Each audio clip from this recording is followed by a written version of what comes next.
Selamat datang kembali. Hari ini kita akan bahas sesuatu yang sekilas kedengarannya teknis banget ya, pemetaan sosial. Betul. Tapi jangan salah, di balik istilah ini ternyata ada, ya bisa dibilang arena pertarungan ide yang dampaknya besar sekali ke nasib banyak orang. Anda sudah siapkan dua sumber yang kontras banget. Sangat kontras. Di satu sisi ada transkrip lokakarya dari kanal YouTube Akademi Relawan Indonesia. Ini panduan yang praktis banget lah. Penuh alat, kerangka kerja, jelas. Di sisi lain, ada esai dari Prayogi Pangestu yang, wah, ini filosofis dan tajam sekali. Esai ini justru membongkar asumsi-asumsi di balik proses pemetaan itu sendiri. Dan justru kontras itu yang bikin menarik kan. Sumber pertama itu bertanya, gimana sih cara memetakan masyarakat dengan benar? Sementara sumber yang kedua datang dengan pertanyaan yang jauh lebih nusuk gitu. Benar untuk siapa? Nah, misi kita hari ini adalah membenturkan dua dunia ini. Di satu sisi, pemetaan sosial sebagai alat teknis. Betul, sebagai tools. Ya, untuk bikin program pembangunan jadi lebih baik. Di sisi lain, pemetaan sosial sebagai arena politis. Tempat kekuasaan bekerja dan nasib orang ditentukan. Pertanyaan besarnya, dua dunia ini bisa ketemu nggak sih? Atau memang akan selalu berlawanan? Mungkin kita mulai dari yang praktis dulu ya. Boleh, dari video lokakarya itu. Oke. Video itu menjelaskan pemetaan sosial sebagai langkah awal sebelum kita merancang program. Analoginya bagus banget dan sederhana. Ini seperti bikin denah sebelum bangun rumah.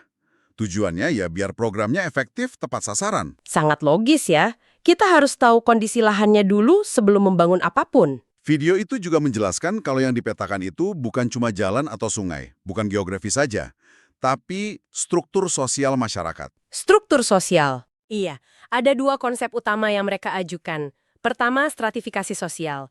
Ini pembagian masyarakat berdasarkan kelas ekonomi. Ada kelas atas, menengah, bawah.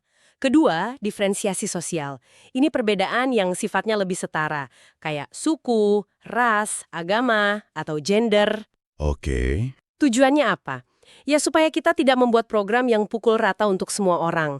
Kebutuhan petani di lereng gunung kan pasti beda banget sama nelayan di pesisir, walaupun mungkin mereka di kabupaten yang sama. Dan ini juga cara buat menghindari jebakan, kata kepala desa kan? Betul sekali. Seringkali kita datang ke satu wilayah, nanya ke satu tokoh, terus suaranya kita anggap mewakili semua orang. Video ini menekankan pentingnya triangulasi data. Harus bicara dengan berbagai kelompok. Tapi, yang bikin saya agak kaget nih, mereka bilang proses yang ideal itu butuh waktu minimal 3 bulan. 3 bulan? Dan dilakukan oleh tim, bukan sendirian. 3 bulan itu kedengarannya lama ya, tapi kalau dipikir-pikir sebenarnya sangat masuk akal. Apalagi kalau tujuannya bukan sekedar ngumpulin angka. Maksudnya? Gini, membangun kepercayaan dengan warga itu butuh waktu. Orang nggak akan langsung terbuka soal katakanlah utang mereka, atau konflik keluarga, atau masalah sensitif lainnya di pertemuan pertama kan. Proses yang buru-buru itu biasanya cuma dapat data permukaan. Data yang sopan, bukan data yang jujur. Tapi bukannya itu terdengar sangat idealis.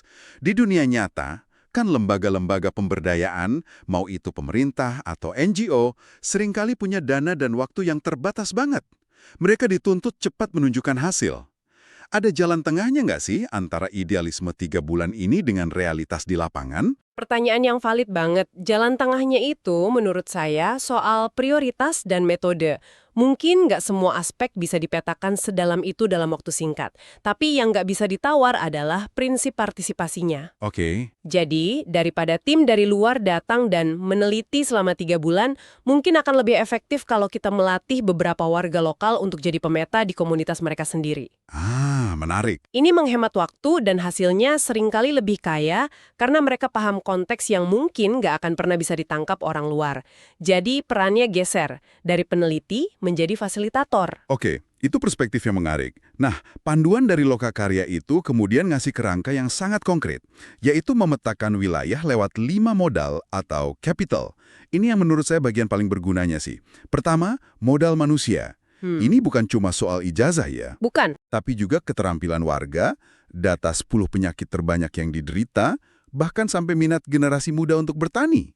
Dan soal memetakan 10 penyakit terbanyak itu bisa jadi game changer loh. Gimana tuh? Bayangin deh, Kita merancang program peningkatan pendapatan lewat kerajinan tangan. Butuh ketelitian mata, kan?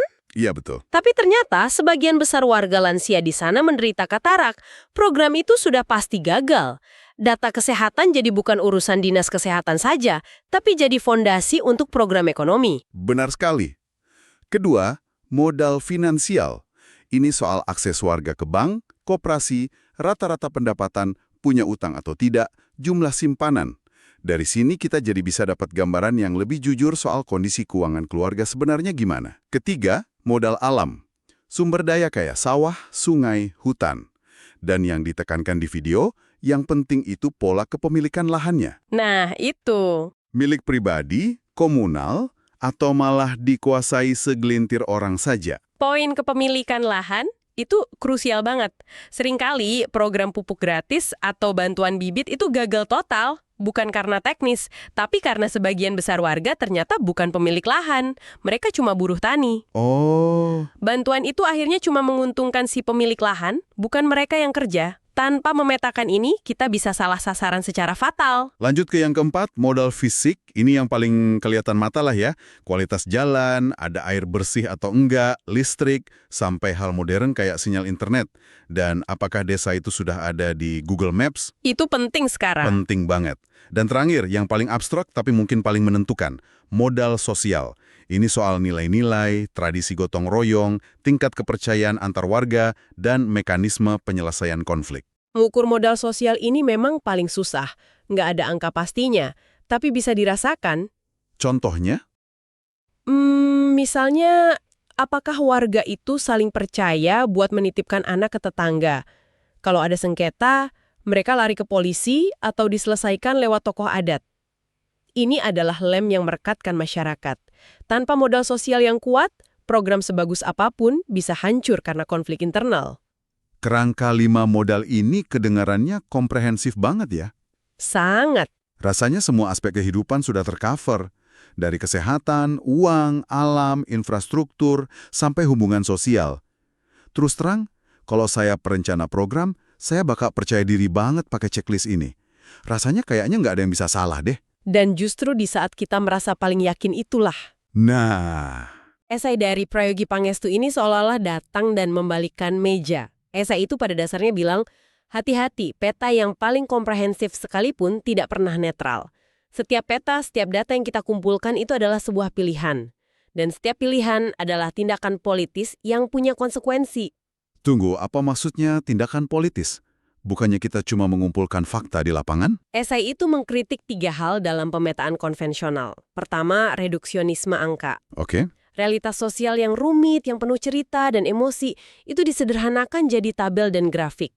Seolah-olah penderitaan seseorang itu baru nyata kalau sudah jadi angka statistik. Cerita di balik angka itu hilang. Demokrat duduk di ruang ber-AC, menganalisis data, lalu bikin keputusan dari atas. Warga di lapangan posisinya cuma jadi objek yang datanya diambil, bukan subjek yang ikut mikir dan memutuskan. Dan yang ketiga ini yang paling menohok buat saya, adalah depolitisasi masalah. Maksudnya gimana tuh? Maksudnya, masalah seperti kemiskinan atau ketimpangan itu dianggap cuma masalah teknis. Contohnya? Oh, pendapatannya rendah. Ya sudah, solusinya pelatihan. Oh, banyak yang sakit, solusinya puskesmas. Padahal, kata esai itu, kemiskinan seringkali bukan masalah teknis, tapi hasil dari sebuah sistem politik dan relasi kuasa yang tidak adil. Oke. Saya mulai paham. Nah, di sini esainya merujuk pada pemikir besar dari Prancis, Michel Foucault. Idenya yang terkenal itu kan, bahwa pengetahuan tidak pernah netral, selalu ada kekuasaan di baliknya. Jadi, saat kita tahu sesuatu tentang sebuah komunitas, saat kita pegang data mereka, kita sebenarnya sedang pegang sejenis kekuasaan atas mereka. Pertanyaannya jadi geser, siapa yang pegang kuasa ini dan buat tujuan apa? Esai itu juga menyebut istilah kekerasan simbolik dari Pierre Bourdieu. Bisa tolong dijelaskan sedikit? Tentu, Pierre Bourdieu, sosiolog Prancis juga, kekerasan simbolik itu bentuk kekuasaan yang paling halus dan efektif. Kenapa? Karena seringkali tidak disadari baik oleh pelaku maupun korbannya. Wah, Ini bekerjanya lewat bahasa dan label. Misalnya, saat negara melabeli warganya penerima manfaat atau keluarga kurang mampu, niatnya kan baik ya buat bantuan? Niatnya mungkin baik, tapi secara simbolis, label itu menempatkan mereka di posisi pasif, lemah, dan bergantung. Label itu membentuk cara negara melihat mereka, dan yang lebih bahaya, cara mereka melihat diri mereka sendiri. Ini bikin saya mikir, kita sering dengar istilah pemberdayaan masyarakat, tapi bahasa yang kita pakai justru seringkali Melumpuhkan. melumpuhkan ya. Jadi kalau pendekatan konvensional penuh jebakan seperti itu, pemetaan yang membebaskan menurut pandangan kritis ini seperti apa dong? Fokusnya pasti bergeser total kan? Bergeser secara radikal. Esai itu berargumen, daripada kita sibuk memetakan orang miskin, menghitung jumlahnya, ciri-cirinya, lokasinya, kita seharusnya mulai memetakan struktur yang menciptakan kemiskinan itu sendiri. Oke, Ini memunculkan pertanyaan-pertanyaan yang jauh lebih tidak nyaman dan politis. pertanyaan seperti apa misalnya? Misalnya, alih-alih cuma mencatat rata-rata kepemilikan lahan, pemetaan yang kritis akan bertanya, siapa 5 orang atau keluarga pemilik lahan terluas di wilayah ini? Gimana sejarah mereka dapat lahan itu? Wow. Atau, daripada cuma mencatat rata-rata pendapatan, kita petakan akumulasi kekayaan para elit lokal. Aliran modal yang keluar dari desa itu kemana? Dalam konteks Indonesia, esai itu menyinggung pentingnya memetakan warisan struktur agraria kolonial yang timpang, atau bagaimana oligarki lokal mengontrol sumber daya. Ini hal-hal yang nggak akan pernah muncul di kuesioner standar. Jadi dari memetakan korban, jadi memetakan sistem dan pelakunya. Esai itu ngasih satu contoh yang luar biasa kuat. Ada sebuah desa. Berdasarkan data 5 modal tadi, dipetakan sebagai desa miskin. Oke, data standarnya bilang miskin. Ya, pendapatan rendah, pendidikan rendah. Solusi teknokratis yang muncul biasanya apa? Pelatihan UMKM, BLT, program sembako. Solusi-solusi standar yang sering kita dengar, ya. Betul. Tapi ketika dilakukan pemetaan struktural yang lebih dalam, peta yang sama sekali berbeda muncul. Nah, ini dia. Terungkap bahwa desa itu sebenarnya dikelilingi oleh konsesi tambang besar. Sumber air mereka tercemar. Lahan pertanian produktif mereka menyusut drastis. Akibatnya, warga nggak punya pilihan lain selain jadi tenaga kerja murah untuk perusahaan tambang itu. Jadi dalam peta yang baru ini, masalahnya bukan kurangnya keterampilan UMKM, Bukan, tapi hilangnya kedaulatan atas tanah dan sumber daya mereka. tepat. Dan solusi yang ditawarkan jadi sangat berbeda kan? Pelatihan UMKM dalam konteks itu bukan cuma nggak efektif, tapi bisa dibilang berbahaya. Kenapa berbahaya? Karena itu menciptakan ilusi bahwa masalahnya ada di tingkat individu. Oh, Anda kurang terampil. Dan itu mengalihkan perhatian dari masalah struktural yang sebenarnya, yaitu ekspansi industri ekstraktif. Solusi yang muncul dari pemetaan kritis mungkin bukan pelatihan, tapi advokasi kebijakan, pengorganisasian warga untuk menuntut hak atas tanah, atau litigasi lingkungan. Jadi, di satu sisi kita punya kerangka 5 modal yang praktis dan berguna buat lihat gambaran utuh. Di sisi lain, kita punya kritik tajam yang mengingatkan kita bahwa di balik setiap data ada relasi kuasa. Gimana kita menyatukan kedua dunia ini? Apa kita harus pilih salah satu? Keduanya nggak perlu dipertentangan sih. Justru harus dijalin jadi satu kesatuan.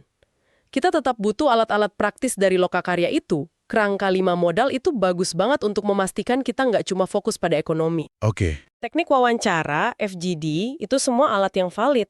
Kuncinya adalah menggunakan semua alat itu dengan kesadaran kritis yang ditawarkan oleh esai. Kita pakai kerangka 5 modal, tapi pertanyaannya kita perdalam. Bisa kasih contoh konkretnya?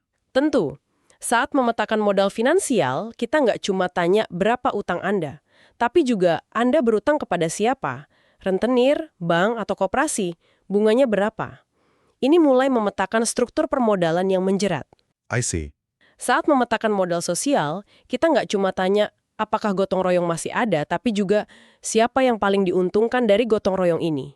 Apakah gotong royong ini dipakai elit untuk dapat tenaga kerja gratis? Jadi ini soal mengubah kualitas pertanyaan kita. Dan yang terpenting, mengubah posisi kita sebagai pemeta. Esai itu menyebutnya proses berbagi kuasa. Kuasa untuk mendefinisikan apa yang jadi masalah. Mungkin menurut kita masalahnya sanitasi, tapi menurut warga, masalah utamanya premanisme.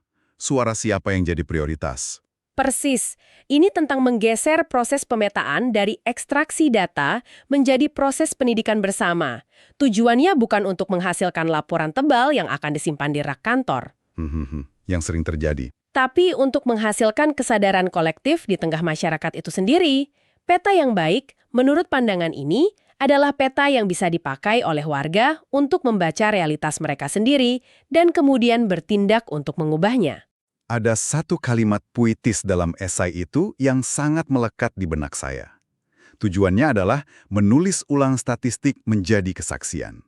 Ini bukan lagi soal angka-angka dingin, tapi soal mengembalikan wajah, suara, dan cerita manusia di balik setiap data. Memastikan peta yang kita buat pada akhirnya menghasilkan martabat, bukan cuma grafik. Mengembalikan kemanusiaan di tengah proses yang seringkali sangat teknis dan birokratis. Itulah jembatannya, antara yang praktis dan yang etis. Pada akhirnya, pembahasan dari kedua sumber ini membawa kita pada sebuah kesimpulan penting. Pemetaan sosial itu jauh lebih dari sekedar latihan teknis. Ini adalah sebuah tindakan yang sangat politis, etis, dan pada dasarnya sangat manusiawi. Pilihannya jadi sangat jelas kan? Apakah peta yang kita buat hanya bertujuan untuk mengelola kemiskinan supaya nggak meledak jadi masalah sosial? Atau Peta itu kita niatkan sebagai langkah awal untuk membongkar struktur yang melahirkannya? Dan pertanyaan penutup yang ditinggalkan oleh kedua sumber ini untuk kita semua, terutama untuk Anda yang mungkin terlibat dalam kerja-kerja seperti ini, adalah peta ini dibuat untuk siapa? Apakah ia akan berakhir sebagai lampiran laporan untuk memuaskan donor, sebagai alat untuk menjaga status quo? Ataukah ia akan menjadi senjata di tangan warga, sebuah jalan setapak menuju pembebasan mereka sendiri? Sebuah pertanyaan yang kuat. Dan untuk Anda yang mendengarkan, ada satu pemikiran terakhir. Sumber-sumber tadi memang fokus pada pemetaan komunitas atau desa. Tapi, coba sejenak terapkan kerangka ini pada lingkungan terdekat Anda. Entah itu di tempat kerja, di organisasi, atau bahkan di lingkaran pertemanan. Struktur kekuasaan tersembunyi apa yang sebenarnya beroperasi? Relasi senior-junior, misalnya? Atau siapa yang selalu didengar dalam rapat dan siapa yang selalu diabaikan? Modal apa saja, sosial, manusia, finansial, yang sedang dimainkan di sekitar Anda? Kalau Anda coba memetakannya secara jujur, peta mengejutkan seperti apa yang akan terungkap tentang dunia Anda sendiri.